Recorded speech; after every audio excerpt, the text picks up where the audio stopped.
Hola, buenas tardes, queridos amigos de Radio Tetelestai, siendo las 6 de la tarde en Chile y las 10 de la noche en España. Estamos hoy comenzando una nueva semana, una nueva entrevista. Estamos junto al doctor Yogari Puyol. ¿Cómo está, doctor?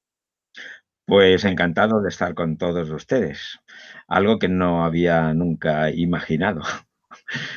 Siempre hay sorpresas muy agradables en la vida y esta es una, con gran satisfacción, evidentemente. Claro que Bueno, sí. pues entonces a su disposición. Claro, bueno, nosotros acá de Chile estamos felices, felices de haberlo podido contactar, querido Yogari. Y bueno, comenzar preguntándole respecto, bueno, en esta entrevista vamos a tratar un poco del libro Érase una vez Jesús el Egipcio, que es un libro que ha dado mucho que hablar, ha llamado mucho la atención de la gente y saber un poquito de usted, que nos cuente de usted, querido Yogari. Vamos a ver. El resultado de mi investigación y de mis publicaciones, pues es evidente que no se hace en un momento, sino que yo me fui a Estrasburgo porque quería conocer un poco lo que es el inconsciente y estudié psicología y estudié durante 4 años, pues, el psicoanálisis freudiano-lacaniano. Y, en una de esas, clases, pues, el profesor, nos habló de Freud, que decía que, el camino casi era una autopista para llegar al inconsciente, son los sueños. Y entonces, como en la biblioteca en Estrasburgo, pues hay una biblioteca extraordinaria, pues fui a buscar a ver si encontraba un libro en el que se hablara de los sueños en la antigüedad. Y efectivamente, pues lo encontré y lo tengo ahí. Y, y pasando páginas, porque es una antología de sueños. Y allí hay sueños pues del Oriente Medio, de Japón, de muchos sitios.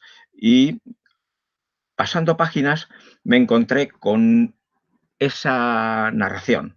Mm, Había en Egipto una mujer que estaba en el templo y recibió las palabras del Dios y le dijo, mm, tendrás un hijo que se llamará Osiris.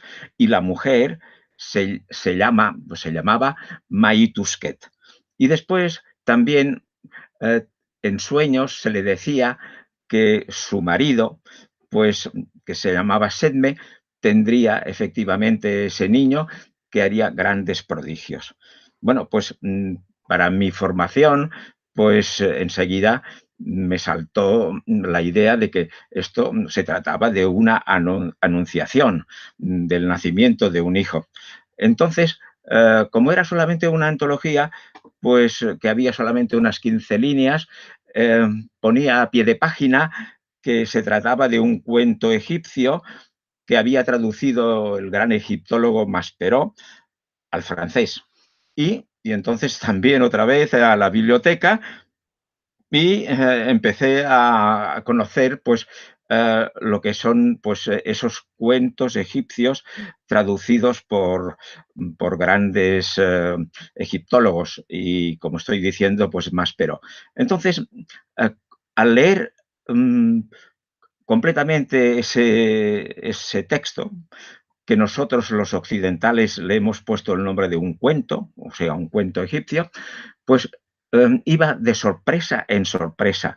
Entonces, en ese cuento se habla de que ese niño, pues si Osiris, a los 12 años, pues tenía ya en el templo, bueno, unas, digamos, charlas o unos encuentros con, con los sacerdotes. Y entonces esto, claro, sí, incluso a los 12 años, eh, pues aquí ya empezó la cosa pues a, a moverme un interés muy grande porque entonces ya tenemos que Jesús a los 12 años pues estaba con los sacerdotes del templo de Jerusalén.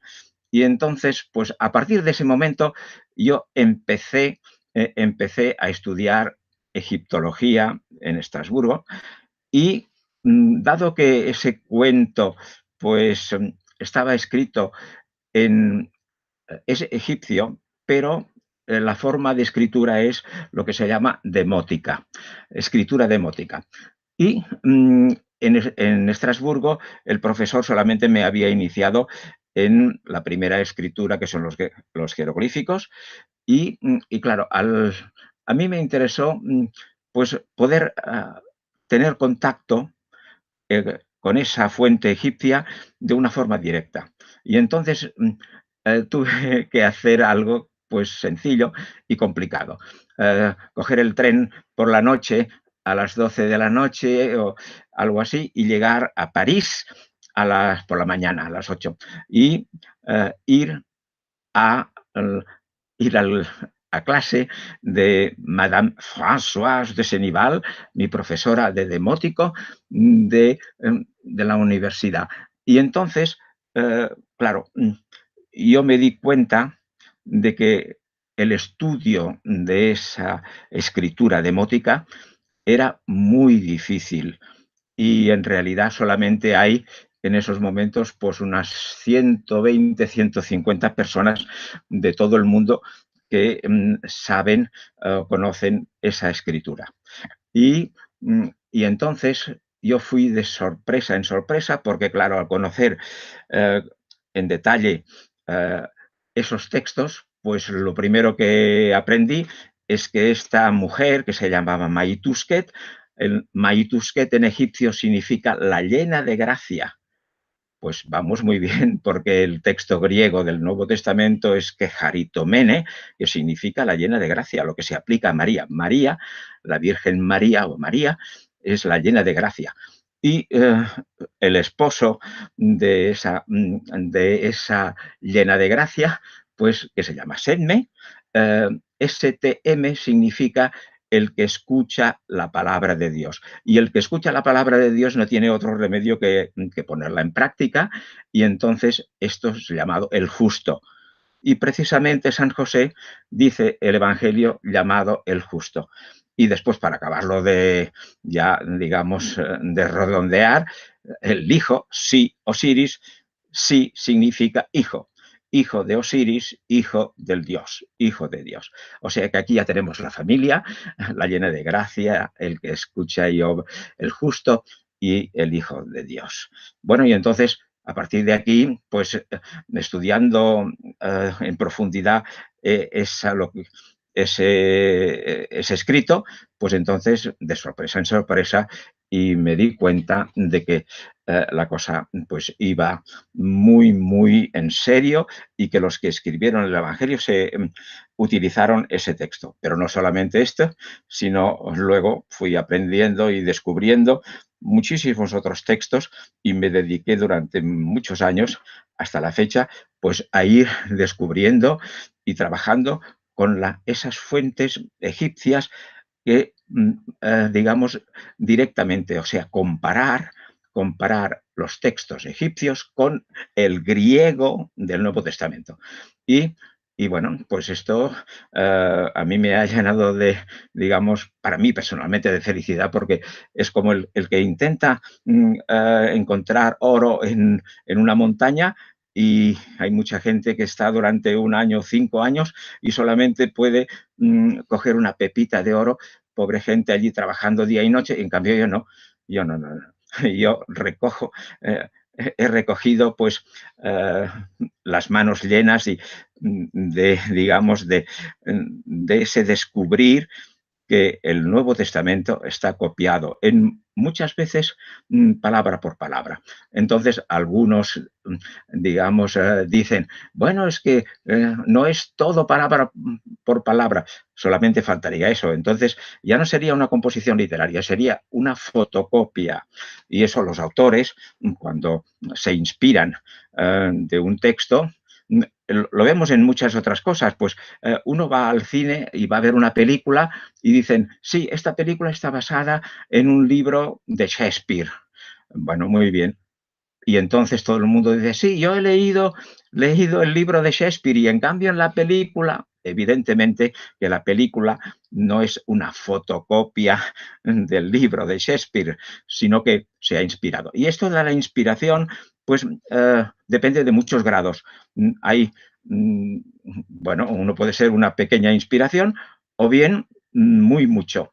Y yo digo que el Nuevo Testamento es una inspiración muy, muy fuerte, ya que yo he trabajado lo que se llama, pues, bueno, yo le he dado el nombre del ADN, o sea, los vocablos. Me he permitido el lujo, pues, del trabajo, por ejemplo, en fin, de la primera epístola a los tesalonicenses, que, que muchos quieren que sea el primer escrito cristiano, incluso algunos se atreven a decir anterior a los evangelios, y quieren que sea el año 40 y tantos en que Pablo pues habría escrito esa epístola a los tesalonicenses. Antes de hablar sobre Pablo, pues ya les digo que he estado durante 3 meses estudiando la primera epístola a los tesalonicenses y buscar el ADN. Tiene unos 350 vocablos y hay una serie de vocablos que se llaman hapax.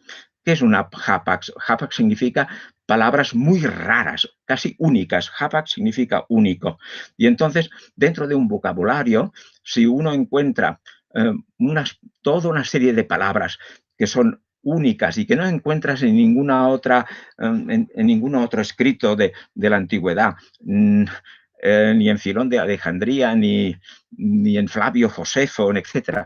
Entonces, he encontrado muchas de esas palabras que están sacadas del libro del náufrago, que es un libro extraordinario, que vale la pena hablar de él. ¿Por qué? Porque nos daría pie a conocer cómo se ha fabricado otro personaje capital, que es Pablo. En fin, déjeme respirar un poco. Profe, entonces esa es como una ventaja que usted tiene al tener una especialidad en literatura comparada, al saber tanto el Nuevo Testamento, el griego y los cuentos egipcios, saber demótico. Bueno, yo creo que es que más que una ventaja, eh, es, digamos, algo definitivo. Porque claro, estamos hablando siempre de quién ha escrito, quién pudo escribir el Nuevo Testamento, quién pudo hacerlo. Eh, bueno, me parece que ya ustedes sabrán muchas cosas sobre el Nuevo Testamento, pero recordemos, por ejemplo, que los nombres de Mateo, Marcos, Lucas y Juan son etiquetas que les hemos puesto. En realidad, no Ujú. sabemos quiénes escribieron el Nuevo Testamento. Pero bueno, es igual, pero por eso decimos, les hemos puesto estos nombres. Y bueno, muy bien. Y entonces, claro, ¿quiénes escribieron eso? Los que escribieron eso, mm, mire, sería distinto si algo muy importante que hay que decirlo enseguida, que esas escrituras del Nuevo Testamento, los evangelios, no están escritos como podría estar escrito el Quijote, mm, o sea, redactado de una forma lineal, sino que están escritos en lo que se llama simetrías internas. Simetrías internas es algo que descubrió, que trabaja mucho, eh, que tengo aquí el libro porque vale la pena. No sé si lo ven. Mire, es muy importante este libro. Sí, se ve. Charles Talbert. En ese libro, eh, es americano, este señor, aunque parezca mentira, casi nadie lo ha leído. Y entonces, claro, si uno habla del Nuevo Testamento sin haber leído a Charles Talbert, que nos dice que hay unas simetrías de todo el Nuevo Testamento, lo cual significa que ese trabajo que nosotros leemos está hecho según lo que podríamos decir, bueno, y él lo explica muy bien, el Charles Talbert, que corresponde a lo que se ve en un espejo. y sobre todo, en ese caso, pues él lo ha identificado con el Nilo. O sea, cuando uno está en Egipto o cuando uno está alrededor de una superficie, pues entonces lo que está arriba se ve abajo. Esto es una experiencia que nosotros hacemos constantemente, ¿verdad?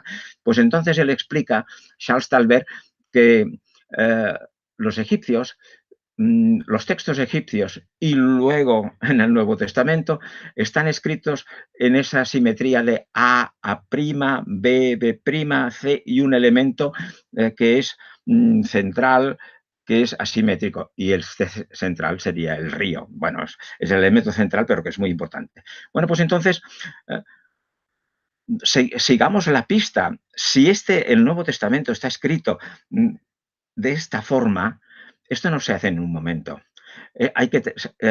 Tiene que ser a base de especialistas, de grandes especialistas de la lengua y de esa forma de arquitectura.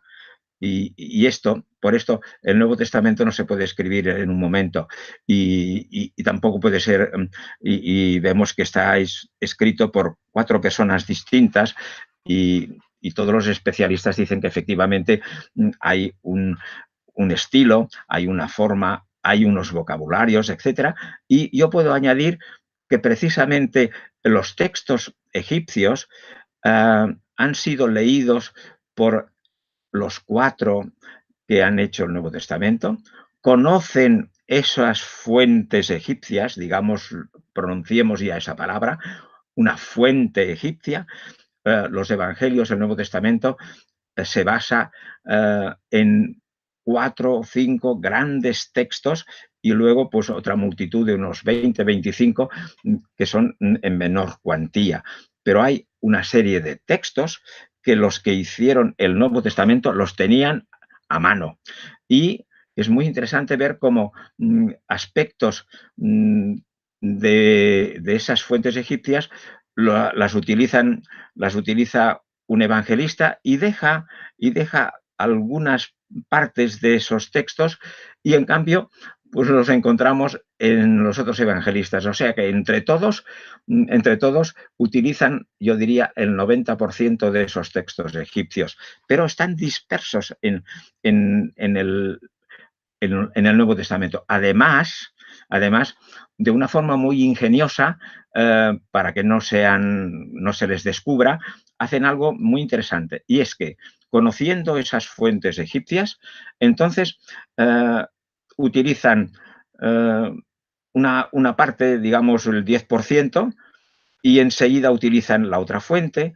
O sea, que mezclan las fuentes, no las hacen seguidas, porque si nosotros hubiésemos leído esas fuentes egipcias plasmadas en el Nuevo Testamento, entonces ya esto haría años que se habría descubierto. Pero no, lo hacen de una forma muy, digamos, inteligente, y por lo tanto empiezan a explicar algo y luego el, siguen un poquitín como en una película de cine, pues se ven unas escenas, a veces en una película se explican 3 cosas o 4 cosas a la vez. Se explica lo que hace la madre, luego se explica lo que hace el vecino, luego etcétera, etcétera. Pero no colocan en la película todo lo que hace un personaje, sino que mezclan los personajes, y por eso ha sido tan difícil pues encontrarlo. Y yo lo encontré pues tirando del hilo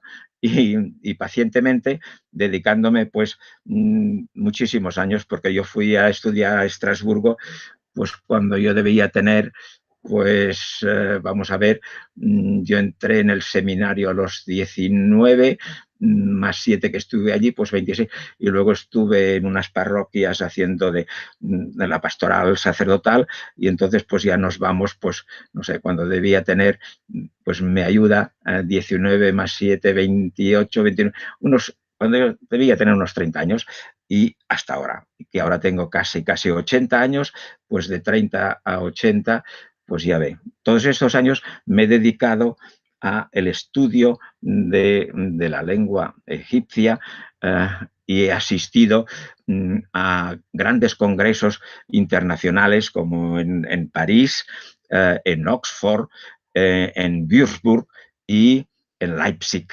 Y bueno, y allí me di cuenta porque en el último Congreso Internacional de Leipzig yo les aporté, digamos, bueno, cada cual en un congreso siempre hay unas aportaciones para mejorar la lengua egipcia, en ese caso la demótica, y mi aportación fue de explicar que el Nuevo Testamento podía venir en ayuda a traducir mejor los textos egipcios. Esto parece algo raro, pero no. Hemos de saber que cuando se encontraron los textos, pues no sabíamos traducirlos. Y hubo un momento, gracias a Napoleón que hizo esa campaña en Egipto, pues ya sabrán ustedes que hubo bueno, se encontró la famosísima piedra de Rosetta. Esto es fantástico. Gracias a ella, entonces se puso más en marcha Champollion, por ejemplo, se hicieron grandes adelantos, pero atención, tampoco gracias a la piedra de Rosetta solamente, sino porque eran personas que sabían el copto. El copto es precisamente la lengua egipcia que se fue transformando a través de los tiempos. O sea que llegamos a poder descifrar los textos, pero claro, hay muchas palabras que quedan en el aire. Y, por ejemplo, allí en Leipzig yo les aporté algo, digamos, de mi estudio y hay el texto del cuento de Sedme II, pues que hay un momento en que se dice que el faraón mandó, y aquí hay una palabra que no se sabía qué significaba. El faraón mandó la tumba de Taneferká, que Taneferká era el hijo del faraón. O sea que durante mucho tiempo, y si las personas leen libros escritos en inglés o en otras lenguas, verán cuando lean este cuento egipcio en versión científica, se darán cuenta de que no saben bien lo que hizo el faraón. O sea, el faraón mandó, no sabían muy bien. Y entonces yo les dije, les puse este ejemplo, como les puse otros ejemplos, que era, por ejemplo, ese. Pilatos ¿mandó qué? Mandó la tumba de Jesús, sellarla. Es esa palabra, sellar. Y entonces, claro, esto es extraordinario porque no solamente les puse este ejemplo, sino otros varios en los cuales los que hicieron el Evangelio conocían perfectísimamente bien esa fuente egipcia y por eso la tradujeron de esta forma y cambiaron el faraón, en vez del faraón, pues pusieron Poncio Pilato, pero Poncio Pilato pues selló la tumba de Jesús. En fin, y bueno, en plan anecdótico, fue extraordinario porque allí en Leipzig, bueno, descubrí algo que ya había tenido la ocasión de verlo, y es que los egiptólogos desconocen la Biblia y los biblistas desconocen la egiptología. ¿Por qué? Porque, claro, yo he tenido una gran suerte de que estuve 10 años vivía en Alemania, a la frontera con Estrasburgo, y cada día iba a la universidad, pero claro, yo me considero privilegiado ya que pude durante 10 años estudiar todo lo que a mí me gustaba, que era el psicoanálisis, estudiar la egiptología e ir a París a estudiar demótico. Y claro, entre esas cosas, bueno, y mi tesis doctoral, que estaba preparando eso, era precisamente les sources égyptiennes du Nouveau Testament, las fuentes egipcias del Nuevo Testamento, que es un doctorado. Y entonces, pues muy bien, preparando esto, pues, ¿qué me di cuenta? Me di cuenta que es normal. Los que estudian exégesis bíblica, el profesor, por ejemplo, mi profesor, que sabía muchísimo de Biblia, cuando ya empecé, yo le preparé ya uno de mis trabajos, era precisamente del de los Hechos de los Apóstoles, de los capítulos 27 y 28 que hacen referencia a San Pablo. Es el viaje famoso en que de Cesarea de Filipo, pues lo toman prisionero y lo conducen a Roma, y allí, pues en esos capítulos 27 y 28, recordarán ustedes que hay el famosísimo naufragio en el barco que iba Pablo. Pues muy bien, yo solo presenté a mi profesor de Biblia y entonces, pues claro, al principio mm, no daba crédito a sus ojos, pero como yo le presenté palabra por palabra y le presenté todos los argumentos, pues eh, me dijo incluso, me dijo, no, no disperse, no haga la dispersión de esos argumentos, sino que póngalos todo en un mismo sitio. O sea, me dio la sensación de que incluso me decía, si tiene 1 kilo de pólvora, no lo haga para hacer un poco de fuegos artificiales, sino ponga toda la pólvora en el mismo sitio para que explote. O sea que fue fantástico. Y efectivamente, pues es eso, los capítulos, no hay duda, el capítulo 27 y 28 de los Hechos de los Apóstoles está copiado de una manera extraordinaria de ese gran cuento egipcio de El náufrago. Bueno, pues ya ve que entonces, ¿qué es lo que me di cuenta? Que este profesor decía, ¿de dónde ha sacado usted esa fuente egipcia? Y yo se lo expliqué porque no tenía ni idea. Entonces, al revés también, en Leipzig, pues entonces yo a los a los egiptólogos, a los demotistas, pues entonces yo les di toda una serie de ejemplos de cómo se había traducido directamente al griego. ¿Y qué ocurrió?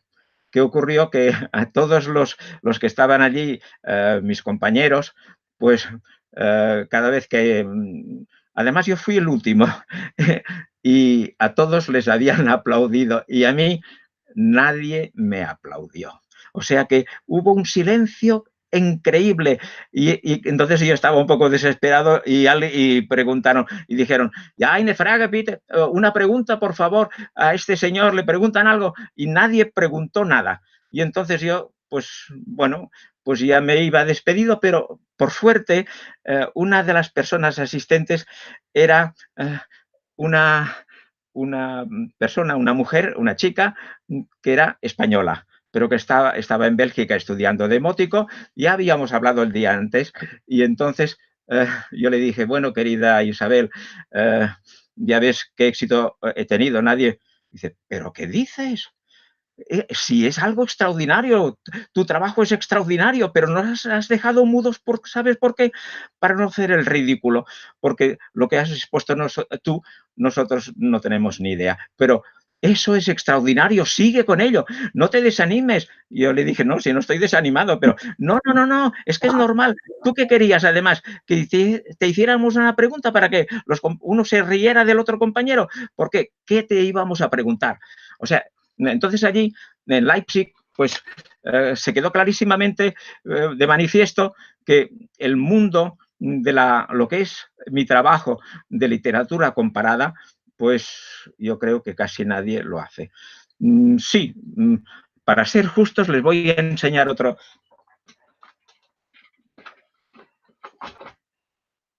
Miren, ese libro. Ven, eh, aquí dice eso. Eh, el, es aquel trozo del Evangelio que habla del pobre Lázaro y del rico, que el rico pues se va al infierno y el pobre Lázaro al cielo. Y este señor alemán, pues como seguramente era protestante, pues al leer esa fuente egipcia, pues hay un trozo que da pie precisamente a que uno diga, pero por favor, si esto está en el Evangelio, o sea que ese texto egipcio puede entenderse perfectísimamente bien que ese profesor que sabía demótico, pues hizo este libro hablando solamente de ese pequeño pasaje.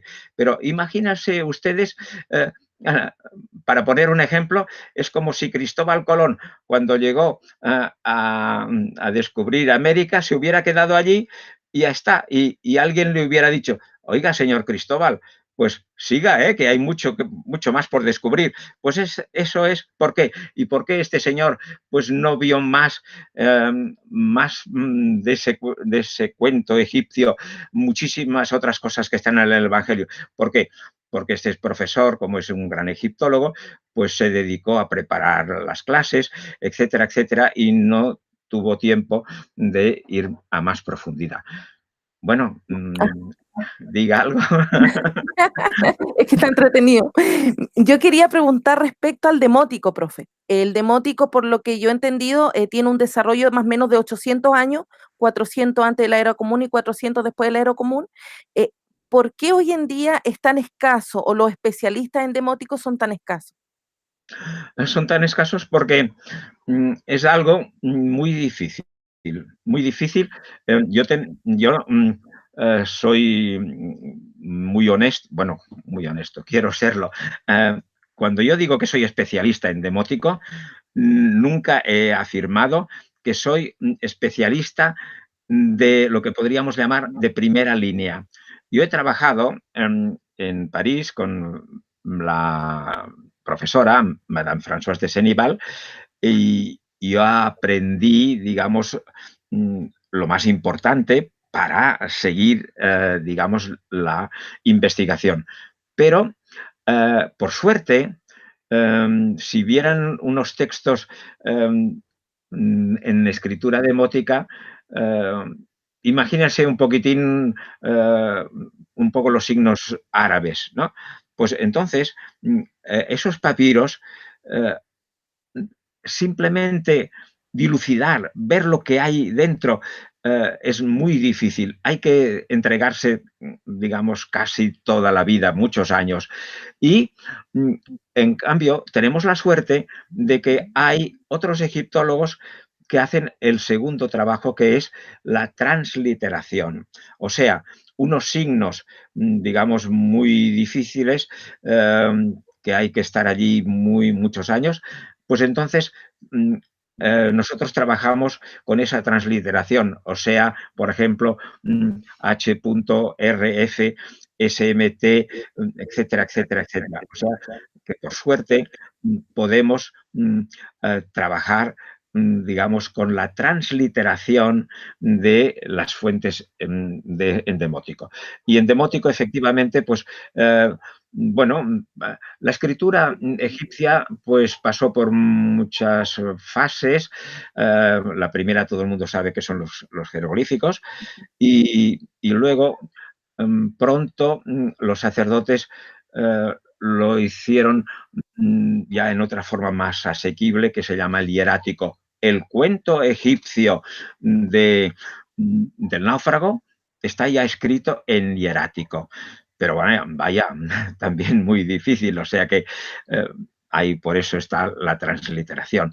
Muy bien, bueno, pues entonces eso duró pues unos 1000 años, o sea, primeramente los jeroglíficos, al cabo de 1000 años pues el hierático, y luego por allá el año menos 700 o más o menos, hasta el año 400, pues eh, se escribió, se cambió otra vez la escritura haciéndola más fácil, digamos, más fácil o más asequible. Por esto se llama demótica, porque demo significa pueblo, o sea, algo, algo más asequible, como digo. Pero todo se acabó en el año 400, cuando vino Teodosio, que el cristianismo pues tomó otros caminos, otros derroteros, y entonces se quiso destruir todo lo que era de la religión de Serapis, que es muy importante, Y, y bueno, y hoy me atrevería a decir que se habían olvidado de sus propios orígenes, porque los que escribieron el Evangelio, yo creo que eran precisamente sacerdotes de Serapis. Pero claro, esto era en el siglo primero y lo que ocurrió más tarde fue en el año 400, por lo tanto, ya se habían olvidado de sus orígenes. En fin, ah, Profesor, al haberse ellos, como usted dice, olvidado de sus orígenes, ¿es por eso que el Nuevo Testamento se escribe en griego? bueno, se escribe en griego porque en aquel momento los que escriben, ¿quién eran los sacerdotes que escribieron el Nuevo Testamento? Estamos en el periodo helenístico. O sea, yo creo que una de las figuras muy importantes eh, que yo podría decir que es el abuelo del Nuevo Testamento es Filón de Alejandría. Filón de Alejandría. Filón de Alejandría eh, era un judío, pero que vivía en Egipto, vivía en Alejandría y escribió muchos libros, pero en aquel momento la escritura era la griega. Y entonces, por eso, porque los que hicieron el Nuevo Testamento, pues eran helenistas y son los que manejaban el griego. Es por eso. Profesor, aquí tengo una pregunta del chat, porque estamos en chat en vivo en YouTube y bueno, hay bastante gente conectada. Antes de hacerle la pregunta, entregarle el saludo. Aquí tiene a José Israel Fernández Medrano, que dice que le envía saludos, que ha interactuado con usted un par de veces a través de las redes y está bien contento con su trabajo y con tenerlo aquí hoy en día en la entrevista. Acá tengo una pregunta de Efraín. Efraín dice, ¿qué hay de los tantos papiros más antiguos que tenemos? ¿Acaso existieron posiblemente papiros endemóticos? Sí, sí, los papiros están en demótico. Sí, sí. Tenemos las fuentes egipcias del Nuevo Testamento en demótico son el cuento egipcio, bueno, de Sedme I y de Sedme II. Érase una vez el egipcio, ese libro está basado en el de Sedme II y el de Sedme I. Y después hay otro muy importante que les voy a enseñar también el libro.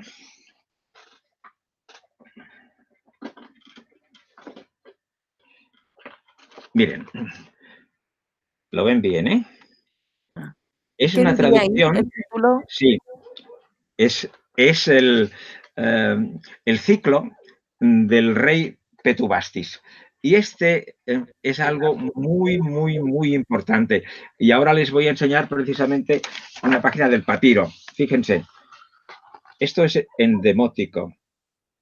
Endemótico. ¿Lo ve bien usted? Sí, súper bien. Eso es demótico. Y como puede ver, hay algunas lagunas del texto y la escritura, pues, bueno, para descubrir esto ya le he dicho que hay que estudiar mucho y trabajar ese texto. Pero ese texto que está escrito en demótico, precisamente es un texto muy importante para, para digamos, empezar a hablar de la no existencia de Jesús. ¿Por qué? Porque yo ya con mi trabajo, pues creo para mí haber demostrado mm, que casi todo mm, está lo que hace Jesús, lo que dice Jesús desde el punto de vista em, psicológico y ontológico, lo que dice, hace, etcétera, está sacado de esos textos egipcios, que si tanto da que sean en demótico como en hierático. Pero muy bien, pues entonces esos textos me faltaba, por así decirlo, uno que explicara un poco mejor eh, lo que pasó en Getsemaní y lo que para algunos exégetas, creen que eran las palabras históricas de Jesús. Eh, en ese texto que les acabo de enseñar, que podríamos traducirlo por la fuerza, la, la fuerza de lo que es eh, un talismán, la fuerza del talismán de Osiris, pues en ese texto hay algo muy importante que leemos en el Evangelio. Hay tres trozos del Evangelio que se encuentran en esa fuente egipcia que les acabo de enseñar. Pues, ¿cuáles son? Pues mire, uno de ellos es el de Lucas 22, 36, que estamos en el cenáculo y estamos a punto de ir a Getsemaní. Y Jesús dice a sus discípulos, les dice, mirad, antes yo os había hablado de que podíais ir por el mundo como los pájaros del cielo, que no se preocupan por lo que tienen que comer, porque ya la providencia de Dios se lo da. Pero ahora, les dice Jesús, en esos momentos yo he cambiado de opinión. ¿Por qué? Porque veo que estamos rodeados de enemigos y tendremos algo, digamos, de lucha. Por lo tanto, yo os digo, ¿tenéis espadas? Y entonces Pedro dice, sí, aquí tenemos 2 espadas. Y entonces Jesús les dice, pues si bien yo os había dicho ir por el mundo así de tranquilos, ahora yo os digo, tomad, tomad, ¿qué? Tomad las 3 cosas que hay que ir por el mundo. Una, que es la bolsa del dinero, y otra es el saco de los alimentos y, y algo para defenderse, la espada. Tomad eso. Pues mira, mira por dónde. Algunos quieren decir que ese pasaje es histórico, aunque dicen que muchas cosas del Nuevo Testamento no lo son, pero en cambio creen que aplicando el método científico, histórico, riguroso, dice, hemos encontrado esas palabras de Jesús porque en ese momento, al final de su vida, él se cree que es el Mesías. Y por eso dice, hay que tomar eso, todos esos preparativos para lo que va a pasar en Getsemaní. Pues yo siento mucho a los exégetas que piensan de esta manera, porque lo siento mucho. Esto que les parece que son palabras históricas de Jesús, pues son palabras sacadas de ese cuento egipcio. Y no solamente hay ese trozo, sino que hay, para que vean cómo trabajan los especialistas o los autores del Evangelio, que eh, ese pasaje que acabamos de ver, de que Jesús dice, tened espadas, etcétera, pues eh, dice, y Jesús dice, y en forma de parábola, les dice, érase una vez un rey, mejor dicho, 2 reyes, que querían luchar entre sí. Y entonces, al ver uno de ellos que no tenía los preparativos, la fuerza capaz para enfrentarse al otro rey, les mandó una embajada. Esto forma parte también de ese cuento egipcio, pero fíjense bien, o sea, uno utiliza esa fuente egipcia, para hacernos creer que es del Jesús histórico. Y Jesús utiliza una parte de ese texto explicándolo como parábola. O sea que ya ven que el que hace el Evangelio son personas que conocen muy bien su oficio.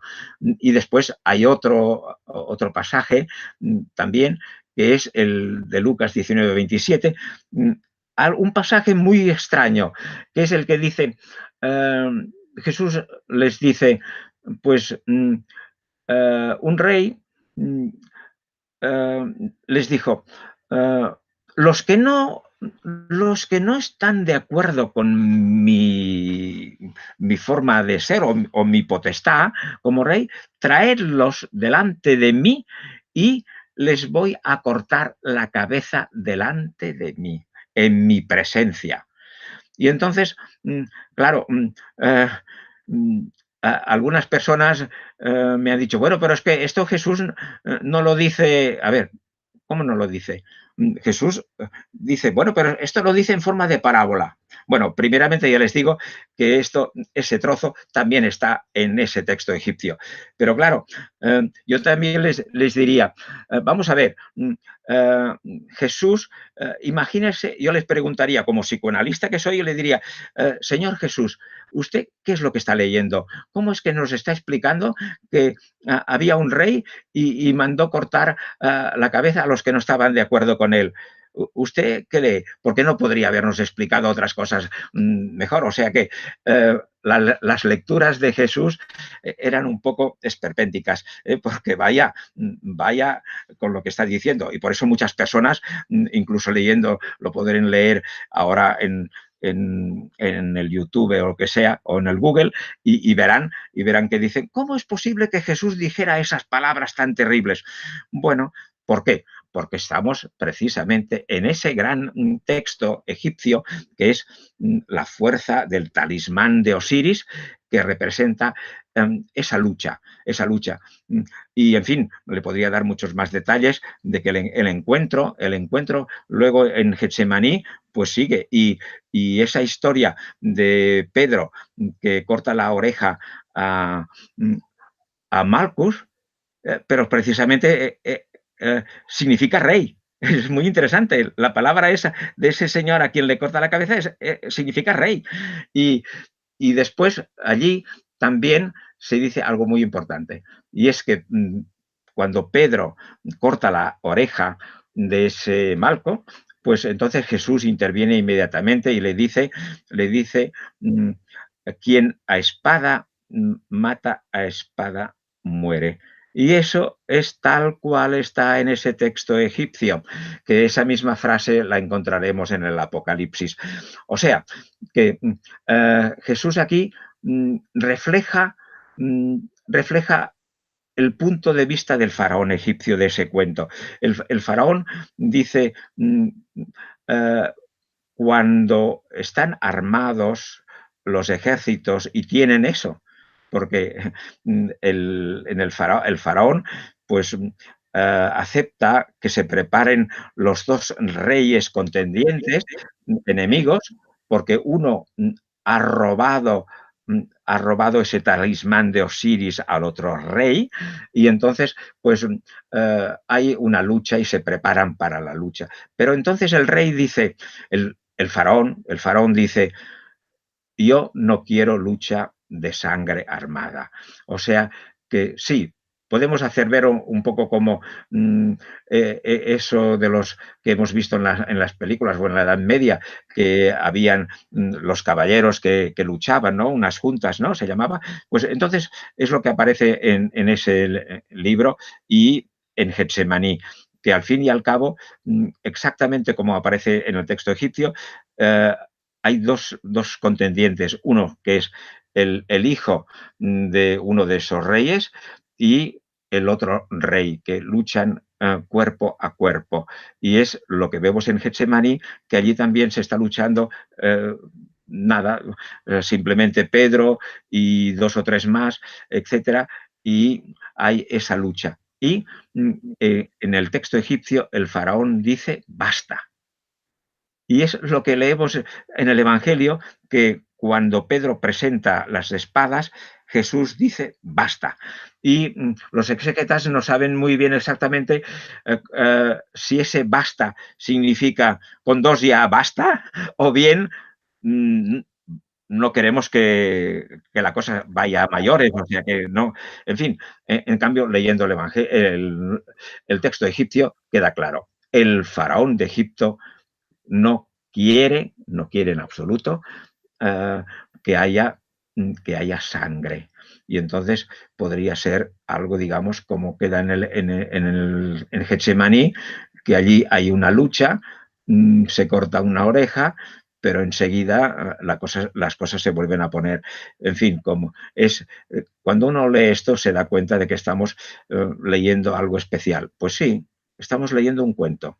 Es un cuento egipcio.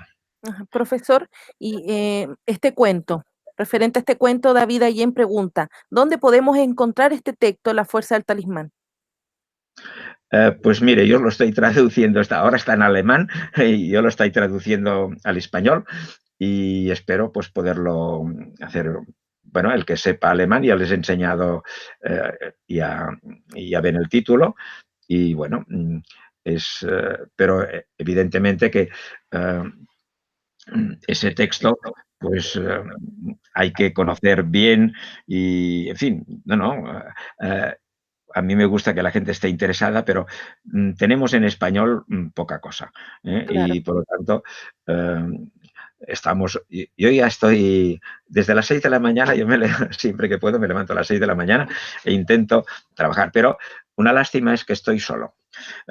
Sí, nadie está por la labor y algunas personas, como dicen que no les cabe en la cabeza lo que yo estoy haciendo, pues me dejan solo, por no decir abandonado.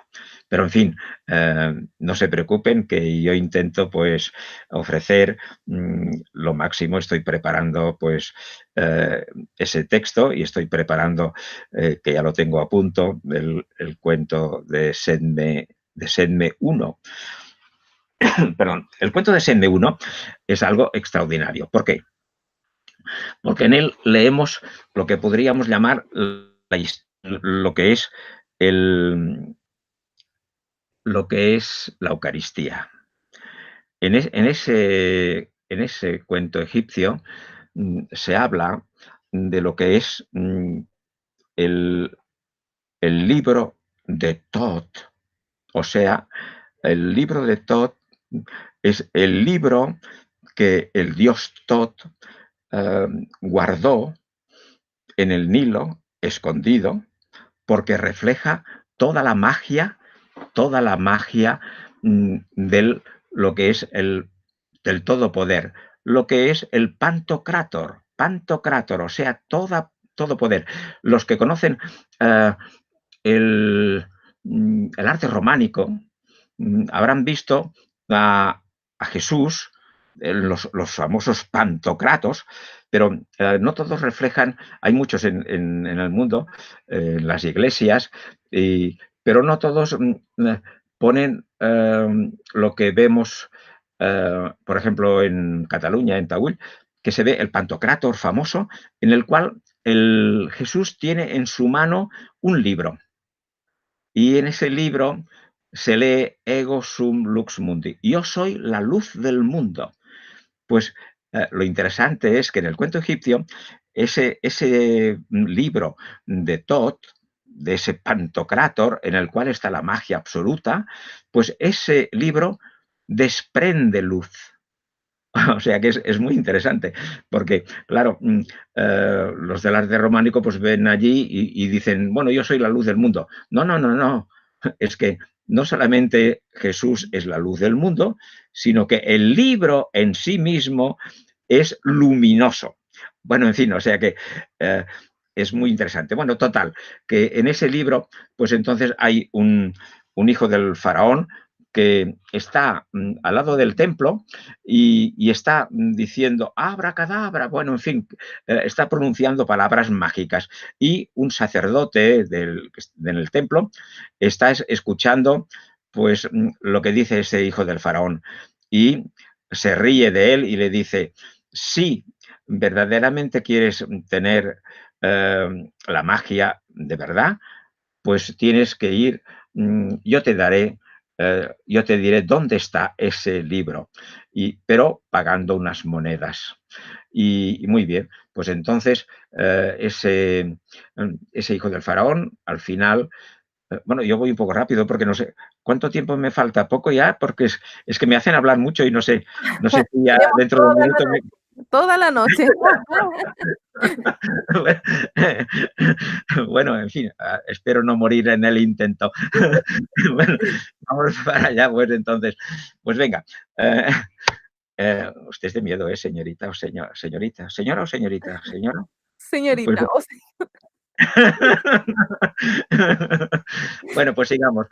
Pues entonces, eh, vale, estamos aquí en que ese Taneferká, el hijo del faraón, pues se va al Nilo y allí pues descubre el libro que estaba dentro de seis cajas, de seis cajas. Aquí sabrán que muchos pasajes del Apocalipsis están sacados de ese cuento egipcio, con la pequeñita, con la pequeña diferencia que allí hay seis cajas y en el Apocalipsis se habla de los siete sellos, porque estas cajas están, pues los sellos hacen el mismo efecto que de una caja dentro de otra, porque, porque allí se guarda el libro.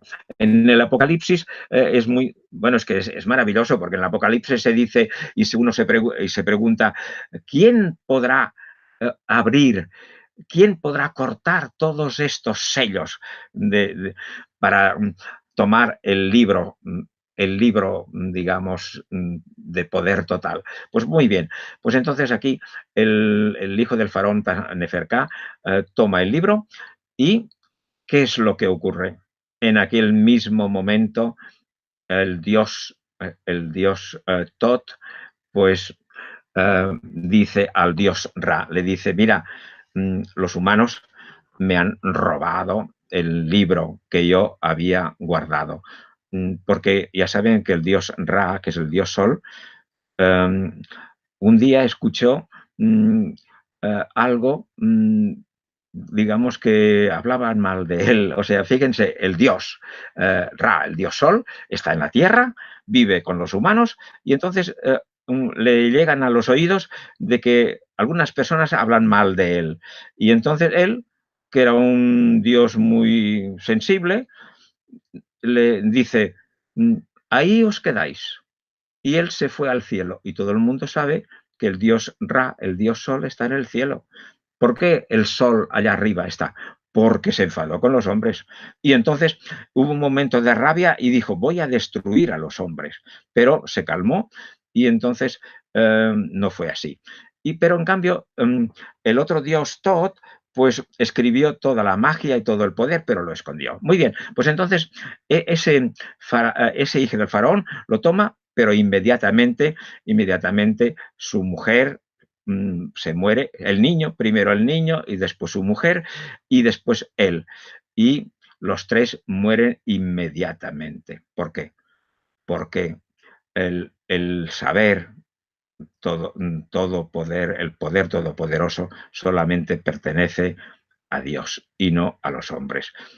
Muy bien, pero entonces aquí hay algo extraordinario y es que la madre y el niño pues mueren en la costa y solamente había ido con un barco más pequeño porque se había ido con el barco del rey, pero entonces el hijo del rey estaba en la nave y el curso del Nilo pues lo fue llevando río abajo hasta Memphis, y allí le esperaba el faraón. Y el faraón iba a cogerlo, pero los sacerdotes le dijeron, no toques, no le toques, no, déjale, déjale. ¿Por qué? Porque vieron al hijo del faraón que tenía el libro sagrado, se le había quedado cogido y entonces, como era algo sagrado, pues se alejaron de él. Y esto es ni más ni menos lo que ha servido para fabricar el, el buen samaritano. Es una delicia porque si leen el buen samaritano y leen el pasaje este, verán que las coincidencias son, digamos, manifiestas. O Claro. sea que en fin, bueno, pero entonces sigamos porque les decía que luego, más tarde, otro hijo del faraón que se llama Sedme, pues supo que había ese libro sagrado, pero que estaba ahora, lo que le decía antes de la tumba, estaba en la tumba porque como estaba muerto el hijo primero del faraón, pues lo pusieron en una tumba y estaba allí, pero el dios Tot ya estaba contento y satisfecho porque tanto le daba que ese libro de Tot, su libro, estuviera escondido en el Nilo o estuviera escondido con el hijo del faraón en una tumba. Le daba igual. Lo importante es que no estuviera en manos de nadie. Pero ese segundo hijo del faraón, Senme, pues se fue a la mujer que estaba muerta. Bueno, aquí es muy interesante porque tenemos que tener algo que aparece precisamente en el Nuevo Testamento de lo que se llama la segunda muerte. La primera muerte, la que nosotros, pues todo el mundo sabe, mira, se ha muerto. Esta es la primera muerte, pero para un egipcio la primera muerte no tiene importancia. Lo que tiene importancia es la segunda muerte porque la segunda es la que corresponde al juicio. Al juicio. Todos tenemos que saber que el 90% del cristianismo está copiado de la religión egipcia y en la religión egipcia hay eso, hay un juicio y hay una condena incluso del infierno, etcétera, etcétera, con llama, en fin, etcétera. Muy bien, pues entonces Sedme insiste con la mujer, podríamos decir, para entendernos, habla con un avatar, o sea que con la mujer que está muerta y le dice, yo quiero ese cuento. Y ella dice, no te metas con eso, porque esto es muy peligroso, ya ves que estamos todos muertos. Y él dijo, es igual. Y fue a la tumba y con engaños se apropió del libro. Y en aquel momento, pues cuando ya lo tenía en la mano, pues entonces enseguida algo muy curioso, algo muy curioso. O sea, que la divinidad le hace caer en una trampa porque tiene el libro de Tot en las manos y empieza a leerlo, pero ve a una mujer que se llama Tubabú, de extrema belleza, y casi casi podría decir que el libro deja el libro y lo único que quiere y desea es tener relación sexual con esa mujer Tubabú. Y entonces, ¿qué ocurre? Que esa Tubabú, que era una prostituta, una hieródula, o sea, una prostituta sagrada, le dice, si quieres tener relación conmigo, y el Sed me dice, sí, yo quiero tener contigo una hora. Y entonces, pues le dice Tubabú, le dice, mira, pues ven a mi casa y entonces allí podrás tener relación sexual conmigo.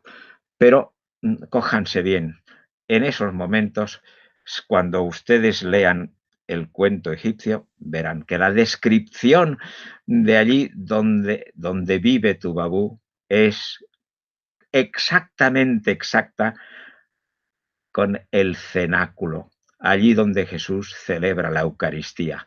Es increíble. El texto egipcio dice que tenían que subir por unas escaleras en el primer piso y el Evangelio también dice eso. O sea, y la descripción de ese cenáculo es exactamente el mismo, preparado con los vasos, etcétera, etcétera. Y allí sucede lo que sucede en el cuento egipcio. O sea, fíjense bien, el, el Jesús dice, con un gran deseo he deseado celebrar la Pascua. Con un gran deseo he deseado celebrar la Pascua.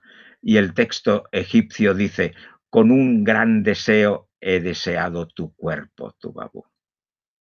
Guau, Increíble. impresionante. Increíble, todo es así. Es increíble, todo es así. O sea, que estamos en un momento extraordinario porque la relación de la Eucaristía, o sea, del cuerpo, va entrelazado con el himno caníbal. Claro, es que si uno no es egiptólogo, pues lo siento mucho. Pero cuando es que esto es algo increíble, pero es que es así. El himno caníbal, pues, ¿qué dice? Que el, el dios, eh, el faraón se alimenta de los dioses, del cuerpo de los dioses, del cuerpo de los dioses. Y en ese himno caníbal explica cómo el faraón pues se come la carne de los dioses. Y entonces aquí tenemos juntado las dos cosas. Los que escriben, y he dicho, el Evangelio, bueno, no sé si lo he explicado, pero como pueden ver, son gente muy erudita. Conocen muy bien las fuentes egipcias, las conocen, es que están escritas en hierático, conocen el demótico, conocen los grandes misterios, conocen y entonces hacen algo, algo, diría yo, divino. ¿Por qué? Porque estamos en el cenáculo y aquí, pues en la Eucaristía, ¿qué ocurre?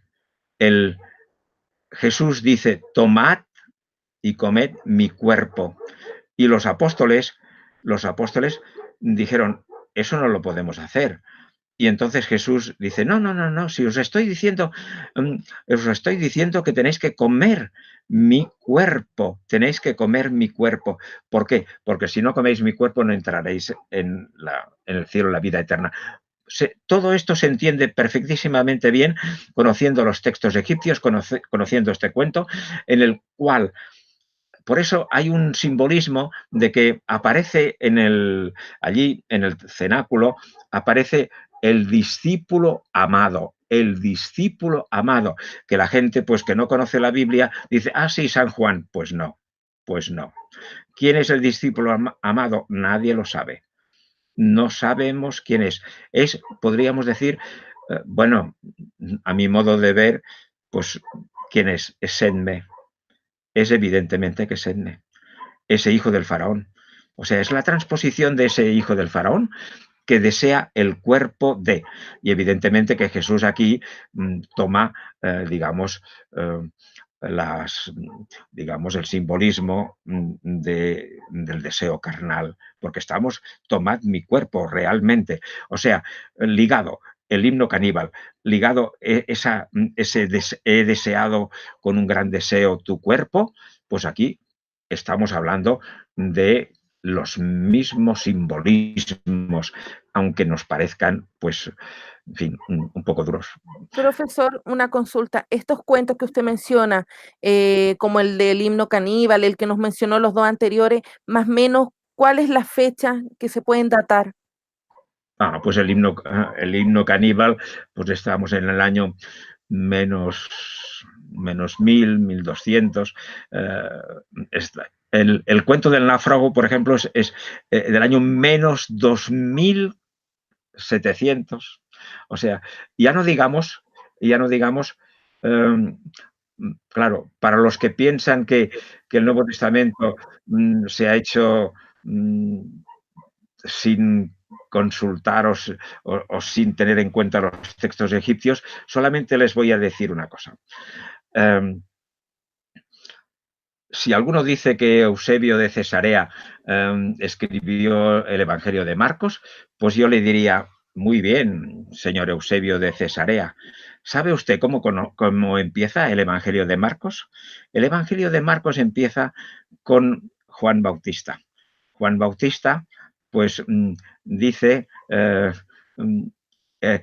era el que preparaba los caminos del Señor. Y está muy bien empezar el Evangelio y empezar todo lo que sería el Nuevo Testamento, se empieza así. Se empieza con un personaje que es Juan Bautista y tiene como función preparar los caminos del Señor. Empezamos muy mal, muy mal, muy mal. Esto es el dios Tubabú. Tubabú, no, lo acabamos de decir, sino Upaut, el dios Upaut. El dios egipcio Upaut tiene la misión, que lo dicen claramente los textos, de preparar los caminos del dios. Cuando el dios salía del templo en una barca, pues ese dios Upaut se colocaba delante de la barca porque preparaba la salida y la venida del dios. O sea que empezamos bien. Y luego, a renglón seguido, resulta que Jesús pues es bautizado en el Jordán. Ya se acordarán de las palabras que dice el texto. Dice, y se abrió el cielo y, bueno, la paloma, y entonces se oyó una voz del cielo que decía, tú eres mi hijo amado en quien tengo todas mis complacencias. Vamos todavía peor. ¿Por qué? Porque esas son las primerísimas palabras del texto de las pirámides, tal cual. O sea, en las primerísimas páginas de lo que algunos dicen que fue las primerísimas palabras del Nuevo Testamento en el Evangelio de Marcos, tenemos ni más ni menos que de entrada a Dios dos pasajes importantísimos, que es la presencia de Upaut, el Dios que abre los caminos del Señor, y luego las palabras de los textos de las pirámides, que es la diosa Nut, que dice, tú eres mi hijo amado en quien te... Bueno, en fin, yo a partir de aquí ya les diría, vayan con cuidado con lo que ustedes dicen, vayan con cuidado, porque empezamos bien. En Ah, fin. mire, profe, acá tengo una pregunta de Efraín. Efraín dice, se habla mucho de Jesús y Horus. ¿Sería que es un arquetipo o simplemente el personaje es adaptado al relato de Horus, Osiris y su resurrección? Evidentemente que Vladimir Prop nos hizo un estudio muy importante que se llaman los arquetipos, y nos ha explicado muy bien que en cualquier relato de estas narraciones especiales, mágicas, y de esos dioses y de esos personajes, digamos, míticos, encontramos como mínimo unas 30 cosas que son igualitas. Por lo tanto, decir, es que Jesús, que Mitra nació en una cueva y Jesús también.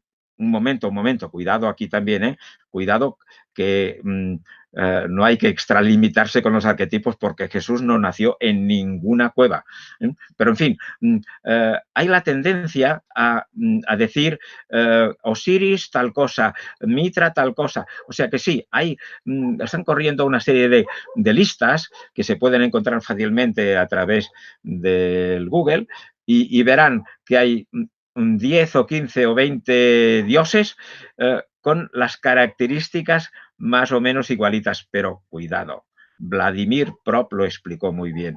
En esos personajes que hay, pues esto es muy sencillo. Como la condición humana es la misma, pues está la vida, está la muerte, están las dificultades, está alguien que te ayuda, está una hada que te ayuda, están los enemigos, están las dificultades, o sea, Vladimir Prop enumera toda una serie de cosas que las encontramos por todos sitios. Pero lo importante de esos textos egipcios que yo digo es que, bueno, en ese caso, cuando se habla de Osiris y Isis, etcétera, pues aquí pasamos ya, ¿cómo se pasa de un arquetipo a, a algo más importante? Mire, usted y yo tenemos desde el punto de vista genético el 90, creo que dicen el 90 y pico, igualito, ¿no? Los genes de usted y los míos me parece que son el 96 o no sé cuántos, dicen los científicos igualitos, pero lo que falta es la relación de filiación, la relación de padre a hijo. O sea, en el Evangelio, eh, esos textos egipcios que yo estoy diciendo han pasado lo que es un arquetipo. ¿Por qué?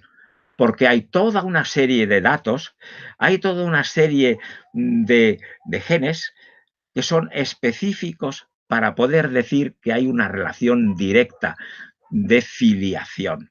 Y esto es importante. O sea, cuidado con lo que son arquetipos, no nos dejemos engañar y tenemos que analizar lo que es algo muy importante que es dentro de esos textos egipcios y que solamente los encontramos en ellos y en el Nuevo Testamento. No sé si me he explicado. Sí, muy bien, profesor. Bueno, el otro día usted y yo tuvimos una conversación que nos dio hasta la medianoche. En esa conversación usted me comentaba del momento en el Nuevo Testamento cuando María, la mujer pecadora que dice la Biblia, unge a Jesús, enjuaga con sus cabellos los pies de él. Usted me explicaba que también eso es parte de un relato de un cuento egipcio. Bueno, pues que precisamente eh, hay una serie de, mm, digamos, vamos a ver, eh, hay en Egipto una serie de preparaciones, de preparativos para lo que es algo muy importante, que es para la resurrección. Pero para poder resucitar, que es muy importante ir al otro mundo, hay que morir. Y, y morir se necesita, pues, lo que todos conocemos, pues que están eh, todas las cosas que se necesitan al muerto, que se le hace, pues, unos aloe, o sea, una serie de ungüentos, de aromas, una preparación, las momias, ¿verdad? Toda la preparación. Y entonces eh, hay unos rituales que son de preparación para ese paso tan trascendental que es la muerte y resurrección. Pues uno de ellos es, que las mujeres tienen un papel importante y uno de los papeles importantes es la preparación para ese momento de la momia, etcétera, la momificación. Y es el cabello de la mujer. O sea, el cabello de la mujer, leemos en los rituales egipcios, pues que es cuando leemos eso de que Jesús, pues una mujer con las lágrimas le ungió también los pies, etcétera, y el cuerpo le echó un perfume en el cuerpo, etcétera, etcétera. Todo eso es una preparación para lo que vendrá después. Y además en el Evangelio se lo dice, todo esto está hecho para mi muerte. O sea que ya se deja entrever, o sea que en el Evangelio mismo ya te dice, pero claro, si uno no conoce los rituales egipcios, como también, y esto nos lleva pues ya de mano para poder explicar lo que es María de Magdala. Aprovecho la ocasión para decir que María de Magdala está en Egipto. Magdala está en Egipto y les voy a enseñar algo importante. Sería María Magdalena. Exacto. Fíjense. ¿Ven? ¿Lo lee bien? ¿Sí? La Si me topografía, traduce sería genial. Sí. pues dice aquí la topografía del Fayum, el nomo, o sea, la provincia de Arsinoe. Aquí en esa topografía del Fayum, Fayum es el lago. Los que han estado en Egipto sabrán que hay una región pues, muy fértil que es del lago del Fayum. Y allí, eh, leyendo este libro, pues leerían que al lado, uno de los pueblos que está al lado del Fayum es Magdala. Magdala. O sea que la arqueología de Palestina buscando de una forma, bueno, digamos, no diré haciendo trampas, pero queriendo buscar y encontrar pues una serie de pueblos, eh, Nazaret, por ejemplo, Jesús, ¿dónde nació? A ver, pues, en fin, los arqueólogos se las ven y se las desean para poder probar que, bueno, pues muy bien. Pero en cambio, no den tantas vueltas. Magdala está aquí en Egipto, el lago del Fayum. Pues bueno, muy bien. Entonces, María de Magdala, ya ven que tiene algo muy especial. Y una de las cosas especiales es esa, y es que cuando Jesús está enterrado, ¿verdad? Pues esa mujer se va al sepulcro y allí, pues, ¿con qué finalidad? La finalidad es siguiendo este ritual egipcio de lo que se llama la apertura de la boca. La apertura de la boca es tomar a la momia y volverla a hacer revivir, aunque está muerta, pero es para el más allá, para presentarse delante del tribunal de Dios.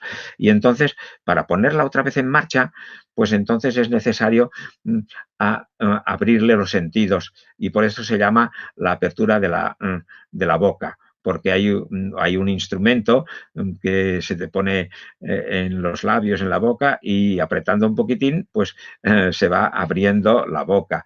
Pero esto es una forma, digamos, sencilla y un poquitín, digamos, bueno, esquilmada, porque la cosa es abrir todos los sentidos. Y entonces tenemos lo que se llama, pues, el sexo.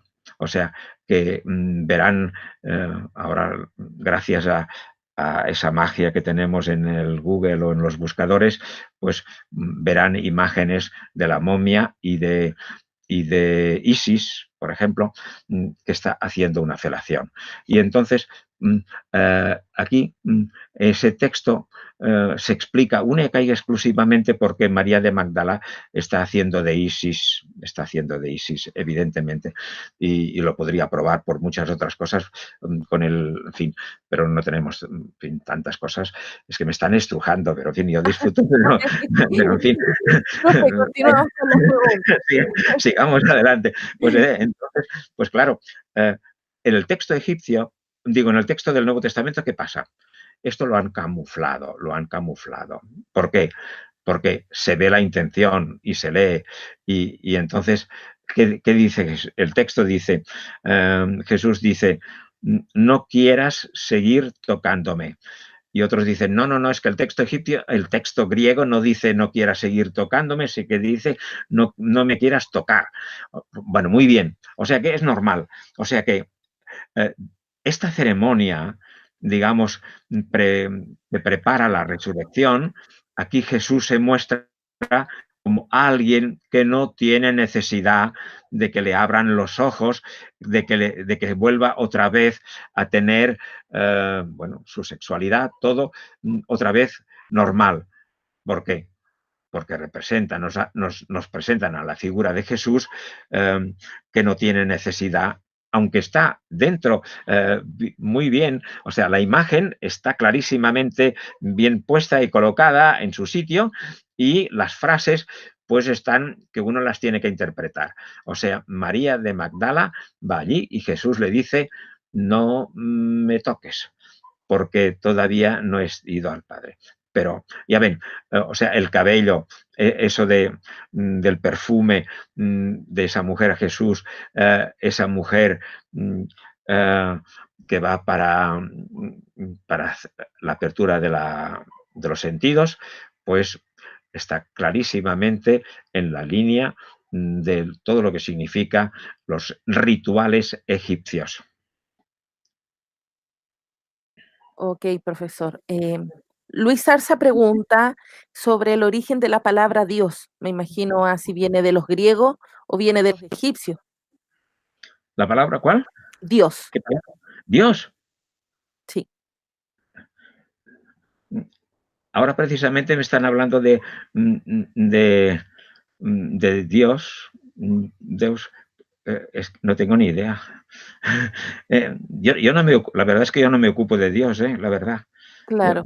yo no me ocupo para nada de Dios porque primeramente tendríamos saber de qué Dios estamos hablando, porque Ajá. hay muchos dioses y el Dios Pero en judío, general el término el Dios para término los dioses Dios, egipcios, bueno, Deus, Zeus, no, no sé, es que no, no sé, ¿verdad? A mí personalmente eh, Dios no me interesa, la verdad. y el faraón para los egipcios era un dios. Sí, evidentemente que es en ese momento que les he explicado de que el dios Ra se enfada con los hombres y entonces se va al cielo, es entonces deja a alguien que es su, bueno, es ese representante suyo, tiene dos naturalezas, humana y divina, como se ha querido decir que también Jesús tenía. O sea, los teólogos lo tienen muy difícil, porque explicar, por ejemplo, que el faraón tiene los atributos, las de Dios, está muy bien, pero también tiene las limitaciones como hombre. Lo mismo que a Jesús. Jesús también es el Hijo de Dios, pero en cambio le preguntan, ¿cuándo será el final y tal? Y entonces Jesús dice, eso yo no lo sé, eso pertenece a mi Padre. Bueno, o sea que fíjense lo difícil que es unas construcciones teológicas como, por ejemplo, explicar la Trinidad Oh, y explicar muchísimas cosas. Pues el faraón, sí, el faraón es hijo de Dios y es el Dios en la tierra, porque el otro Dios se ha ido, y bueno, entonces explíquelo como puedan, pero es un Dios, en Dios, pues bueno, mortal, porque muere y resucita, pero tiene muchos poderes, en fin, ya ven, son esas construcciones que las personas humanas hemos inventado y una vez las hemos inventado, pues entonces tenemos que hacer muchos equilibrios para explicar, porque si no, entramos en contradicciones. Pero en fin, digamos que sí, el faraón es es el un hijo de Dios y es el Dios en la en tierra. la tierra, exacto. Profesor, David Allen pregunta, ¿es cierto que un dios egipcio caminó sobre las aguas? Evidentemente, es el dios Sok. A ver si me acuerdo que tengo aquí.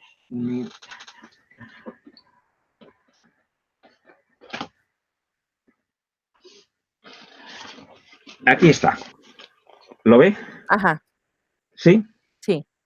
Pues mire, es la glorificación del dios Sok en el lago Fayum. Es algo extraordinario. O sea que eh, ese pasaje del Evangelio al final de San Juan, ¿no?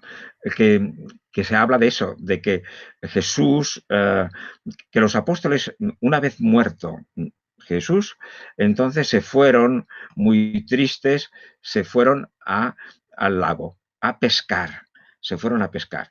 Y allí vieron a Jesús que andaba sobre las aguas y les ofreció pan blanco y mm, pescado. Y entonces, con unas ascuas de fuego, pues les dio el pez ese.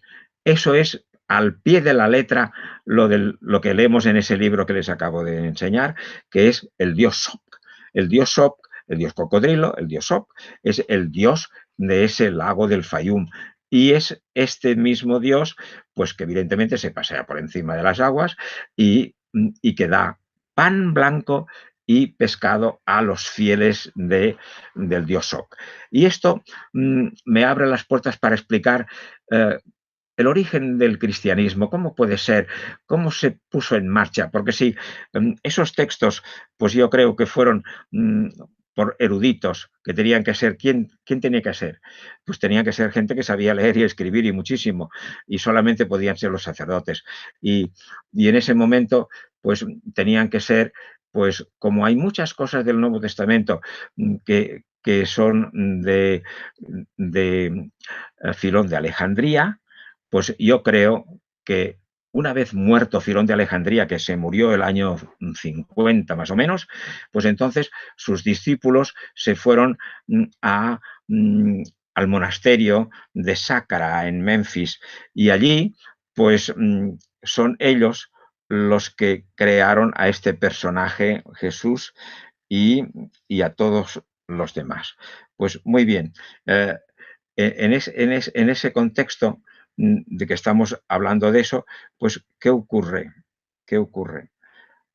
¿Qué ocurre? Que alguien tiene que poner en marcha el cristianismo. Y lo que podría ser lo más fácil, porque tenemos una serie de elementos que así lo indican, es esa profesora que he dicho, Françoise de Senival, en la Sorbona, en París, pues no solamente me enseñó mm, eh, el demótico, sino que también tuve ocasión de poder conocer sus estudios sobre lo que podríamos llamar las asociaciones religiosas egipcias, que casi nadie habla o no habla nadie. Asociaciones religiosas egipcias. Y este es un libro que yo tengo, se lo podría enseñar, lo tengo en mi biblioteca aquí mismo, a nada, a 30 metros, pero ya le estoy enseñando tantas cosas que, bueno, en fin, o sea que quedémonos en eso. Ese libro, las asociaciones religiosas egipcias. Allí, pues, con esos textos, lo que dice ella de esas asociaciones y los otros textos que he leído sobre la religiosidad popular, ¿qué encontramos? En los textos, ¿sabe lo que dice? Que hay estas asociaciones que tienen jerarquías. Hay episcopos, hay obispos.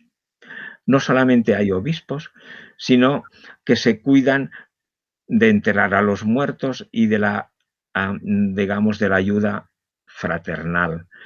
Dicen en esas asociaciones que está prohibido llamar a los digamos, tribunales civiles, que todo lo que las ofensas, lo que pueda pasar allí, se llama la corrección fraterna. O sea, tenemos que comunicarlo al hermano y pedirle perdón si necesario, pero no denunciarlo a los tribunales. Después hay algo también interesante, y aquí nos da otra pista, que tenían alguien, guardaba en una bolsa el dinero de la comunidad. Judas era el que guardaba en una bolsa el dinero de la comunidad. Tenemos episcopos, tenemos muchas cosas de esas, de la ayuda fraterna, de no, en fin, la corrección fraterna, etcétera, etcétera. O sea, aquí tendríamos ya, en esas asociaciones religiosas egipcias, tendríamos ya el germen a partir del cual podríamos entender que juntamente con esa nueva, digamos, espiritualidad de los sacerdotes judíos que seguían en la doctrina de Serapis, entonces podría ser muy bien que se empezara por aquí el cristianismo. Además, tenemos un texto muy importante que es la primera epístola de Pedro. La primera epístola de Pedro nos dice, contrariamente a lo que hemos visto de Pablo, que siquiera ahora hablamos sobre Pablo, pues nos dice, en la primera epístola de Pedro dice, os escribimos desde Babilonia. O sea, la comunidad. Es la primera vez que yo creo que, que en un texto del Nuevo Testamento se habla, en la primera epístola de Pedro, al final de ella, se dice eso. Os escribimos los de la comunidad de Babilonia. Evidentemente, como la mayoría de los exégetas no les ha pasado por la cabeza de que el origen del cristianismo fuera egipcio, pues entonces nos cuentan algo increíble, pues que Babilonia sería Roma o que Babilonia sería en fin, algo que no se sustenta por ninguna parte, pero yo creo que no hay duda. Hace ya 3 años que leí a uno que un teólogo que había dicho, bueno, es que Babilonia, existe una Babilonia en Egipto. Sí, sí, sí, sí, por ahí, por ahí.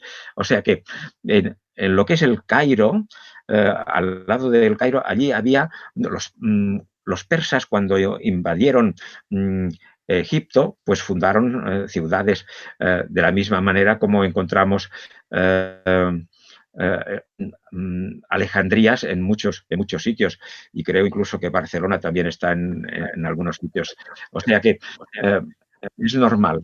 Tenemos pues en Alejandría, bueno, en Egipto, Babilonia de Egipto. Y allí tenemos, yo creo, el primer testimonio. Las otras comunidades que leemos, las cartas de San Pedro, perdón, las cartas de Pablo. Las cartas de Pablo, primeramente, tengo que decir que Pablo no existe porque es una construcción literaria basada en el cuento egipcio de del náufrago, ese pasaje que todo el mundo sabe, que dice, pero dice mal, porque dice cuando que Pablo pues se cayó del caballo, ¿verdad? Y luego la gente habrá visto algunos cuadros que los grandes pintores han hecho, de que vemos a Pablo en el suelo y al caballo allí. Pues el texto egipcio, perdón, el texto del Nuevo Testamento no habla de que Pablo se cayera del caballo. Entre otras razones porque el texto egipcio pues no habla para nada del caballo. Y en principio los que escriben el Nuevo Testamento se rigen muy mucho con la fuente egipcia. Y aquí tenemos algo muy interesante, y es que Pablo, camino de Damasco, se encuentra con el Señor y entonces Pablo se cae al suelo y escucha las palabras del Señor Jesús. Está calcado palabra por palabra de ese náufrago, porque ese náufrago, pues eh, hay eso, una tempestad, y llega a una isla. Y esa isla no es una isla cualquiera, es la isla del Ka. La isla del Ka es una isla que es muy importante porque Ka significa el espíritu. Pues muy bien, eh, el náufrago llega a esta isla y, mm, y entonces descansa un poco y cuando despierta del sueño, entonces empieza a andar y se encuentra con el señor de la isla, el señor de la isla. Y entonces, cuando ve al señor de la isla, se cae al suelo. Y la descripción es exactamente la misma como de Pablo. Y entonces el señor de la isla le dice, ¿quién te ha traído aquí? Y el náufrago le dice, por favor, pero no sabes quién me ha traído aquí, me ha traído la tempestad. Y el señor de la isla, el Dios de la isla, te estás equivocando mucho. Aquí no te ha traído la tempestad, te ha traído Dios, porque lo que quiere es que transformes tu vida, que cambies de tu forma de ser, que vas por el mundo y ahora se acaba de demostrar que me dices solamente crees en el viento, en el mar, etcétera, pero te has olvidado de algo muy importante que es la transformación interior. O sea, y le dice lo que tienes que hacer. Estarás en esta isla unos meses, un tiempo determinado, hasta que seas dueño de ti mismo, lo que se llama el self-control. O sea que cuando seas dueño de ti mismo y seas fuerte, valeroso, volverás otra vez a la vida, volverás a encontrar a tu familia. Y entonces todo ese pasaje, digamos, de transformación interior que se llama la metanoia, es lo que leemos en la primera epístola a los tesalonicenses, que habla, pues, los consejos esos de una transformación interior. Eh, y, mm, y al final de la primera a los tesalonicenses les dice, y os ordeno a los tesalonicenses, les dice, y os ordeno que esa mi carta, eh, para dar conocimiento de ese Jesús, que la leáis a todos. Y es lo que le dice el señor de la isla, que es muy interesante, porque el náufrago, cuando viene un barco a buscar al náufrago, cuando ya ha pasado por esa transformación interior espiritual, viene precisamente un barco de Alejandría, un barco egipcio, y lo recoge. Y entonces el náufrago le dice al señor de la isla, le dice, eh, yo te traeré muchísimas cosas porque en agradecimiento. Y el señor de la isla le dice, soy yo, ¿qué quieres darme a mí si yo soy dueño de todo? Yo soy el amo de todo. Lo único que quiero, y ahora escuchen bien, señores y señoras, les dice el Dios de la isla, solamente quiero que proclames mi nombre. Pero por favor, si esto está en el Evangelio, eso se llama precisamente lo que leemos en la primera epístola a los tesalonicenses, es proclamar el nombre del Señor. Es lo único que quiere el Dios de la isla, el Dios de la espiritualidad. ¿Qué queréis más? Es proclamar su nombre. Y es lo que está haciendo el cristianismo, proclamar el nombre de Jesús, pero está cumpliendo las órdenes del Dios de la isla del Ca, que ese Dios de la isla del Ca será la misma que Platón cuando vaya a, a Egipto, a Heliópolis, entonces escribirá sobre esa isla famosa que desaparece, que todo el mundo la conoce como la Atlántida, pero es que es el cuento egipcio, pues dice que esa isla desaparecerá. ¿Por qué? Porque ya no tiene razón de ser, porque solamente es una isla de espíritu que desaparece en el momento que la persona ha llegado al dominio de sí mismo. Bueno, esto es Sí, fantástico. fantástico, profe. Bueno, antes de yo poder conocerlo a usted, ver sus entrevistas, sus conferencias, todo eso, me llamaba la atención cuánta influencia egipcia había en la Biblia hebrea, Antiguo Testamento, como los cristianos le llaman, el hecho de un rey tan famoso como Ezequías y que gracias a la arqueología se encontrara su sello y que ese sello tuviera simbología egipcia, el ángel, la figura de Amón, todo eso me llamó la atención. Luego, investigando más allá, te encuentras con que la circuncisión tampoco comenzó a practicarse en Israel, o sea, con los israelitas, sino que es más antiguo, viene de Egipto. Sí, Así que también. son muchísimas cosas las que influyen dentro de la Biblia que vienen de Egipto. Mire, por ahí mismo tengo un libro que dice así, sin, sin Egipto no habría habido Biblia. Muchísimas cosas del Antiguo Testamento están sacadas ¿de dónde? De la gran sabiduría. Los salmos, eh, los libros de la sabiduría. El libro de la sabiduría, algunas personas también se piensan que el Antiguo Testamento o el Nuevo, ahora sí que la Biblia la podemos comprar en un sitio todito junto, ¿no? Pero eso no es verdad. El Nuevo Testamento, pues si el primer libro, supongamos que fue de Marcos, pues entonces los otros se escribieron 5 años más tarde o 10 años más tarde, etcétera. Se fueron escribiendo paulatinamente y el Antiguo Testamento igual. El primer libro del Antiguo Testamento no es el Génesis, Ujú. no es el Génesis, sino que es el Deuteronomio. O sea que estamos en el templo, en el tiempo de Josías, eso era el año menos 600, etcétera, que es muy interesante. Bueno, es que aquí estoy haciendo como un curso de eso que estoy diciendo, eso puede normalmente tendría que durar un año, ¿no?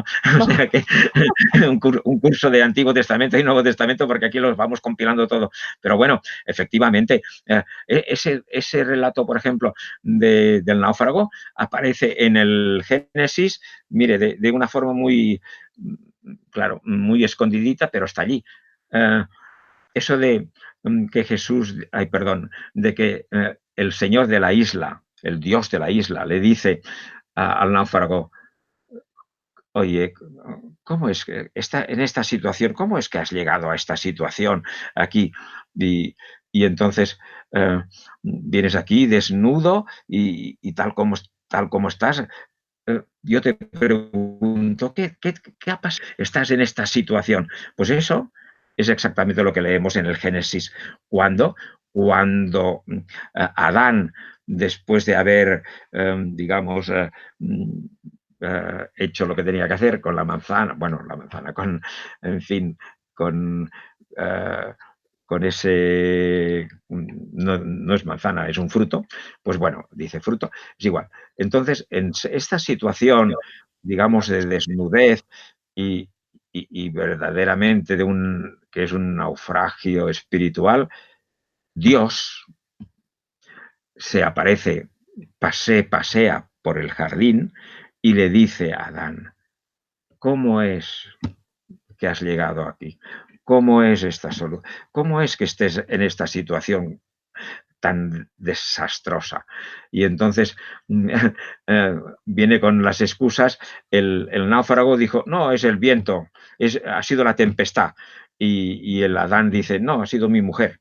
O sea que, pero la situación es exactamente la misma, es exactamente la misma. Pero ven, eso es simplemente es un aspecto, pero hay muchos más. Por ejemplo, la historia de Jonás. La historia de Jonás es exactamente, estamos todavía en la historia del náufrago, evidentemente, estamos en la historia del náufrago, igual, y muchísimas otras cosas del Antiguo Testamento, pues bueno, ya diga, hemos de recordar siempre que Israel Finkelstein, ese arqueólogo de Tel Aviv, pues ya con sus descubrimientos y sus trabajos, etcétera, ya nos ha publicado el libro que muchos de ustedes ya conocen, pues que ya nos ha dicho que todo lo que se está explicando en el Antiguo Testamento no hay realidad histórica alguna y por lo tanto no hubo ni Moisés. Yo por ejemplo, he publicado